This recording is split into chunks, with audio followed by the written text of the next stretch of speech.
presented by JK Music. DJ Mithu, Raja Patsoni.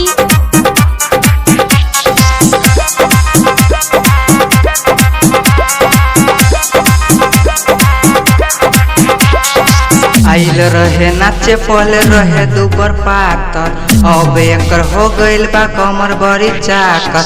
मजा को बेले बेले करे नहीं आतर, देखे में सेक्सी लागे गाल बा टमाटर। माली तो नकल बा मंडल जी के ठोकल बा,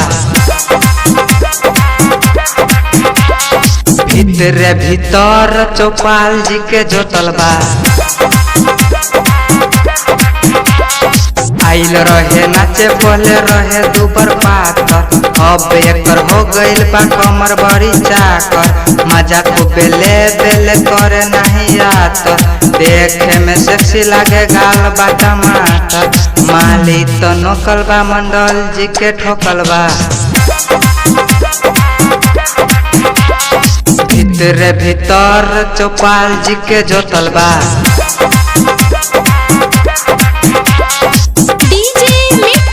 presented by Krishna Mandal. Raja Patsoni.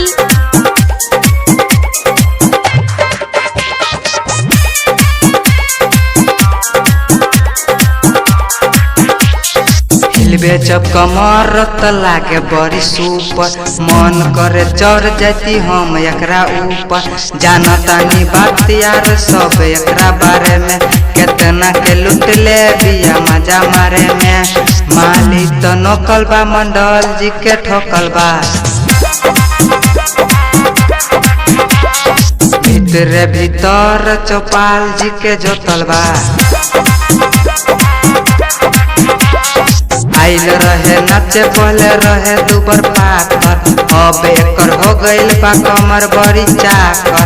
मजा को बेले बेले करे नहीं आतर, देखे में सेक्सी लागे गाल बा टमाटर। माली तो नकल बा मंडल जी के ठोकल बा, भीतरे भीतर चौपाल जी के जोतल बा।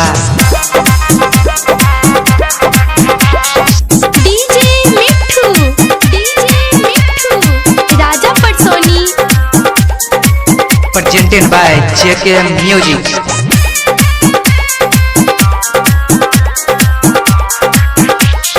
कृष्णा बेदर्द के खूब सतावेले, महाकाल ग्रुप के दूर भगावेले। डीजे पे जब जब कमर हिलावेले, हटवा से हटवा सटा के चुमा लेवेले। माली तो नकल बा मंडल जी के ठोकल बा, भीतरे भीतर चौपाल जी के जोतल बा। आइल रहे नाचे पहले रहे दुबर पातर, अब एकर हो गइल बा कमर बड़ी चाकर। मजा को बेले बेले करे नहीं आतर, देखे में सेक्सी लागे गाल बा टमाटर। माली तो नकल बा मंडल जी के ठोकल बा, भीतरे भीतर चौपाल जी के जोतल बा।